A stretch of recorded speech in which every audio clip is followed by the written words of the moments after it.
quien, nació en Guadalajara, Jalisco. Es hija del legendario periodista, claro que sí, toda una leyenda, el maestro José Pagés Yergo, fundador de la revistas semanales como Hoy, Mañana y Siempre. Ella estudió la carrera de Ciencias de la Comunicación en la Universidad Anáhuac, donde después impartió clases. Ha trabajado como articulista y reportera de distintos medios nacionales, ha sido conductora de todo, en Canal 11, en Televisa, Multivisión, Canal 40, comentarista política en diversos programas y actualmente pues es nada más y nada menos que la directora general de la revista Siempre. Y voy a utilizar la palabra siempre vinculada a Puebla. Es un honor a partir de hoy tener a Beatriz Pagés Rebollar. Beatriz, ¿cómo le va? Qué gusto, buen día. Buen día, ¿cómo le va, maestro? Pues mucho gusto y muy agradecida de estar en Factor Radio, por darme la oportunidad de estar en este importante espacio radiofónico de la Gran Puebla, del gran estado de Puebla. Siempre ligada a Puebla, Beatriz. Siempre ligada a Puebla y hemos estado siempre ligados a este hermoso e histórico estado, maestro. Y siempre para hablar de cosas muy importantes que tienen que ver con el estado y con el país, por supuesto. Oiga, pues hay un dato que me salta en su ficha curricular, Beatriz, que normalmente la generación a la que usted y yo pertenecemos, pues no se estudiaba ciencias de la comunicación. Digo, un caso es el de su servidor, que soy abogado y que, es ya, digamos, se puso de moda ya a últimas fechas que los jóvenes que hoy están ya en medios de comunicación hayan estudiado esta carrera, pero usted sí la estudió. Sí, claro, sí la estudié, pero efectivamente, como bien dice, antiguamente los periodistas se hacían en la calle, se hacían en el día a día y no egresaban de las universidades. Una formación muy diferente, una manera de ver las cosas, de hacer periodismo muy distinta, pero bueno, aquellos periodistas fueron maestros y nos enseñaron cosas muy importantes, especialmente a defender la libertad de expresión. Muchos de ellos fueron verdaderos héroes en un momento en que las libertades en México pues no eran tan amplias como las que los que tenemos ahora, y que precisamente por eso, maestro, nos interesa en este momento defenderlas a toda costa, porque no queremos perder lo que se ha conquistado. Habla usted de personalidades del periodismo y por supuesto que hay que citar al maestro José Pagés. ¿Qué significa para Beatriz Pagés llevar en los hombros pues la altísima responsabilidad de este extraordinario periodista mexicano? Pues mire, está mal que yo lo diga siendo su hija, pero considerado por muchos analistas e historiadores del periodismo como uno de los gigantes del periodismo siglo XX. Sí, claro. Fue un hombre que trazó nuevos derroteros en materia de periodismo, que fue uno de los que inauguró la pluralidad dentro de la prensa en un momento en que solamente el periodismo estaba concebido desde la versión oficial, donde no tenían cabida todas las posiciones ideológicas, y lo que hizo José Pagés Yergo fue abrir las páginas de los semanarios que dirigió a todo el espectro ideológico, ya fuera de derecha, ya fuera de izquierda, fuera de centro. Él consideraba que todos tenían derecho a opinar y hacerlo con absoluta libertad, pero además fue un periodista que consideró que el periodismo había que ejercerlo a partir de valores éticos muy claros y no precisamente para estar condicionado a un valor comercial que ahora muchas veces se pone el beneficio o la comercialización del periodismo por encima del deber con la verdad y con la responsabilidad ética. Ahora que nosotros echamos a andar, maestra Beatriz Pajés Rebollar, este nuevo experimento de comunicación que surge del mundo, y nosotros lo decimos de manera coloquial, pero se ha vuelto ya en una máxima aquí en nuestro medio, de Puebla para el mundo, es una realidad gracias a las redes sociales, a la internet, y hoy hay quienes pues magnifican, fíjense nada más, se lo comparto, lo que aquí de manera modesta, muy modesta, hacemos en Factor Radio, que es decir las cosas como son. Fíjense nada más, qué paradójico, ¿no?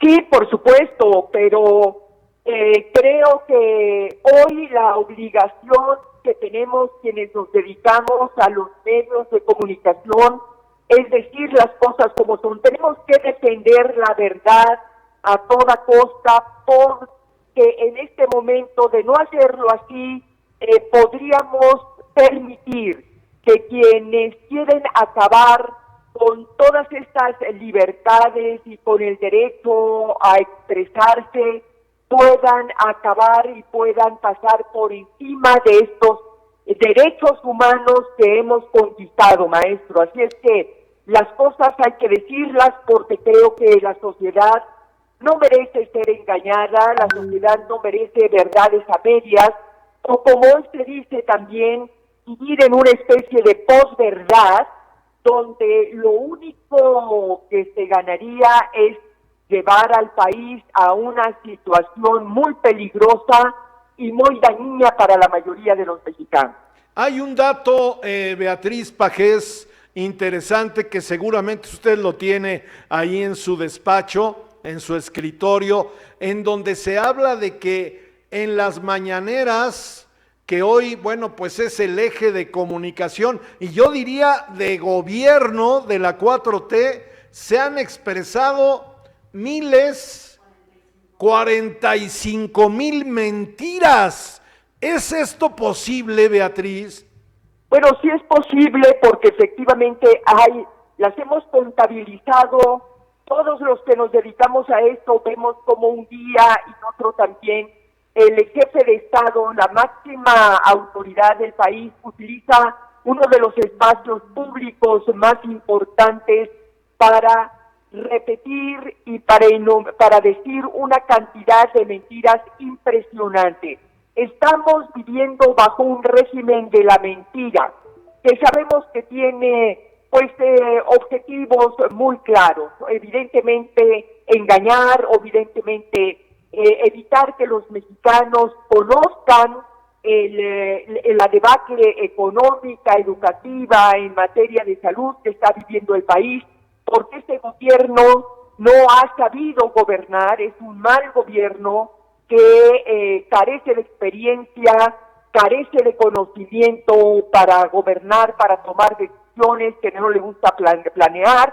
Y bueno, simplemente vea usted el tema de la pandemia, el manejo de la pandemia. Bueno, ahí es donde sobre todo pues abundan los datos falsos, el número de contagios, el número de decesos, y hay un ocultamiento permanente precisamente para evitar que los mexicanos conozcamos el fracaso de este gobierno en el manejo de una epidemia que ha costado una cantidad impresionante de muertes y como consecuencia también de una desarticulación familiar con impactos familiares y sociales muy importantes cuyos costos estamos viviendo y vamos a vivir más a largo plazo.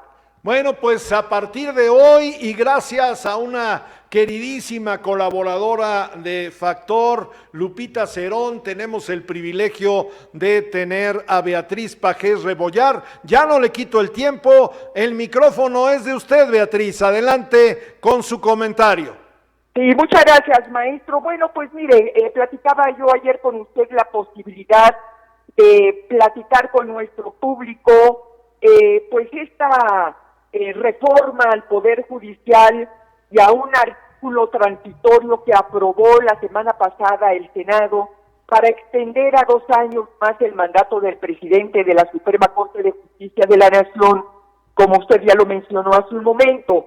Mire, este transitorio pues fue presentado a última hora, sin dar oportunidad a que fuera discutido en comisiones como debe ser, y sin que los legisladores tuvieran conocimiento de qué se trataba.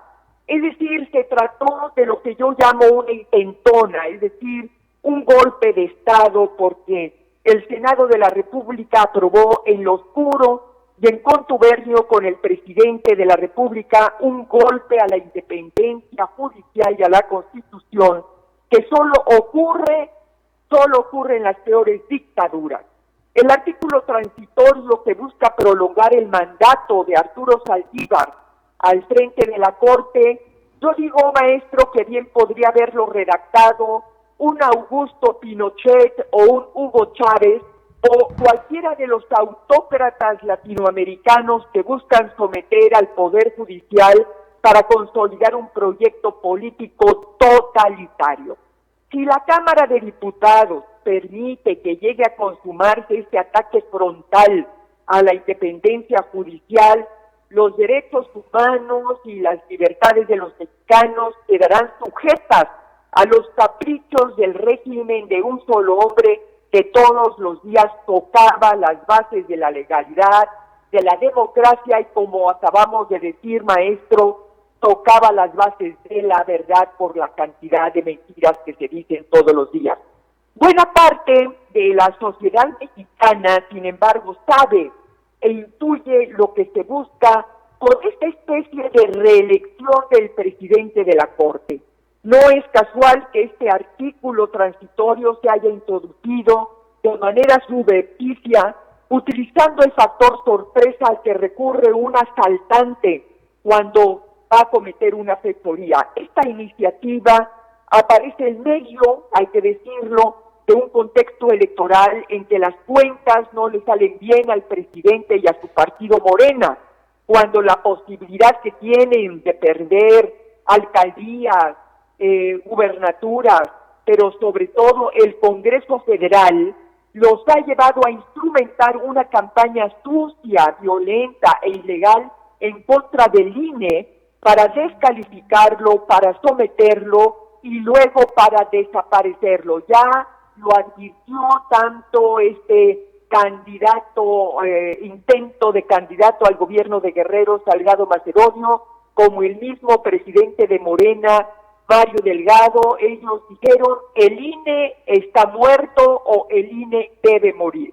Me parece que la osadía del presidente de la República de meter la mano cuando no tiene facultad a la ley orgánica del Poder Judicial para alargar en contra de lo que señala la Constitución el mandato del ministro presidente, es parte de un movimiento de tablero que busca garantizar a toda costa la consolidación del proyecto político autocrático, autoritario de López Obrador, independientemente de que el 6 de junio su partido gane o pierda los comicios.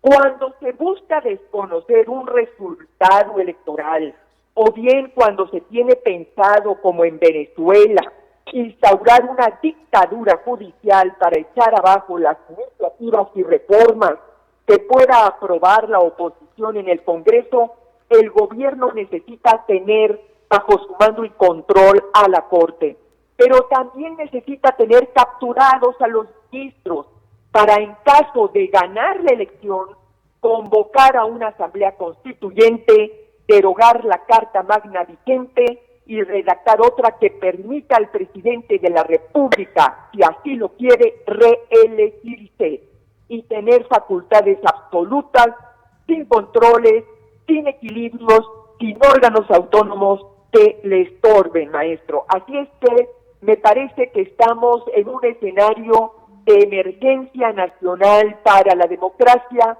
y que los ciudadanos, los electores, tenemos la obligación de poner a consideración todo esto, todo lo que estamos viviendo, porque si el 6 de junio nos equivocamos y votamos por quien no debemos votar, lo que vamos a tener, maestro, es que México se va a convertir en una dictadura. Y para decirlo siempre y para quienes no entiendan lo que es una dictadura, vivir bajo una dictadura significa perder libertades, significa perder empleos, significa que nos recorten más los salarios para destinarlos a proyectos electorales, a comprar votos como hoy se utiliza. Significa echarle una mirada a lo que está sucediendo en Venezuela con los alimentos, con los medicamentos, donde todo se raciona porque la economía está destrozada. Entonces, yo creo que es momento en que la ciudadanía piense si hoy vive mejor que hace algunos años, si vive mejor que antes, si ellos pueden comprar a sus hijos lo mismo que les podían comprar antes, si tienen acceso a la educación como antes, o si por el contrario, todos los días se nos quita un derecho más, un privilegio más, y creo que todo esto tiene que estar presente el 6 de junio antes de que depositemos nuestro voto. Yo diría, maestro, que los mexicanos el 6 de junio solamente tenemos dos opciones: votar porque México siga siendo una democracia o votar porque México se convierta, como se quiere convertir, en una dictadura. Muchísimas gracias. Beatriz, un verdadero privilegio tenerla en Factor Radio y me parece que es de la mayor importancia tener a voces autorizadas como usted para que vayamos viendo cómo está la situación. Dice Mercedes Romero, excelente comentario de Beatriz Pajés, y Pati Gordillo me dice, una invitada de lujo y colaboradora de Factor Radio. Beatriz, le mando un abrazo con mucho cariño. Igualmente, maestro, un gusto de estar con ustedes. Hasta pronto. Gracias. Es la directora general de la revista Siempre, la licenciada Beatriz Pajés Rebollar. Voy a ir a un corte, no le cambie. Regreso a Factor Radio.